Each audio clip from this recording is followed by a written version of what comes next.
We're back again with the Cherokee. Today we're gonna be scraping off all the stuff off of the engine bay. So we're gonna try to get as much as we can off of the diff and all this from the oil leak that it had.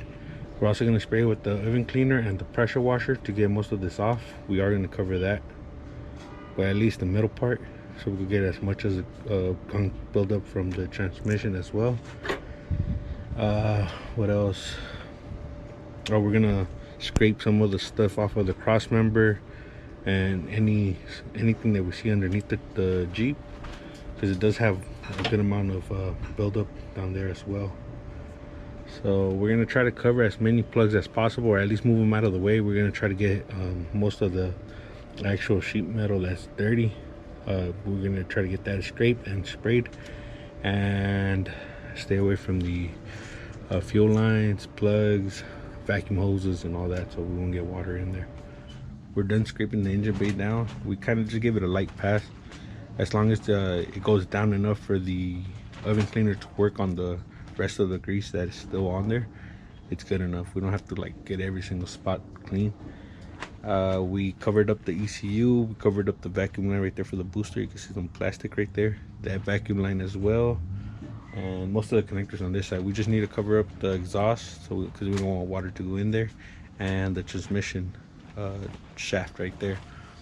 The power steering, we hung it up on this bungee cord just to get it out of the way so we could spray this down. And it has a leak, so I believe it's the O-ring from the reservoir to the power steering pump, so we're gonna have to get to that.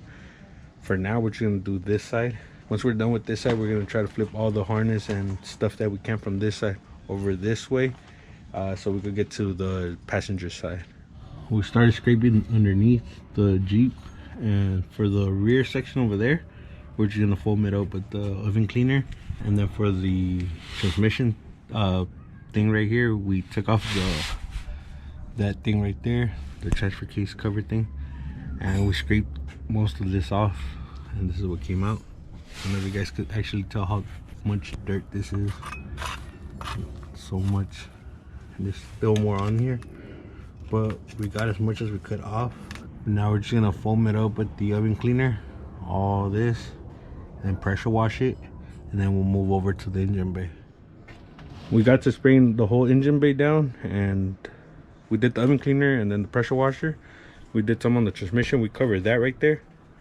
We covered the ECU, covered these gas lines, and that vent tube. We just stuck a marker in there, so we try to get as much as possible, whatever we could reach. It's way better than how it was. It's not perfect, but it's way cleaner. Also the diff, we still got some gunk buildup right there. Transmission lines are a bit cleaner. We didn't worry too much about doing this, because we're gonna cut them up to like right here for the transmission cooler. And what else? We got this sprayed down, also right here in the battery tray. We did under the Jeep. We also sprayed the T case. I'm gonna show you guys right now. We sprayed the diff, and we sprayed the T case, the transmission, as much as possible. A lot of that came off, so now we're ready to work on the engine. So now what we're gonna do is we're gonna let this dry. We're gonna wait for the rest of the packages to come in. We just got one box in today. We're waiting for 2 more, and we're gonna start putting the engine together. Once we're done with the engine, we're gonna go ahead and do the motor mounts, because this one is shot. We're also gonna do the vent tubes, the gas line, basically everything before the engine goes in. We might even break those loose, because we have a lift kit coming in. That steering bar right there, the track bar, all that's gonna come off. So we're just gonna break it loose now that the engine is not in. We're gonna do these bushings right here. So that'll be right after the engine, so stay tuned for those videos. Make sure to follow us on Instagram at Yonke_OXC Films. I'll leave that in the description down below, and we'll catch you in the next one.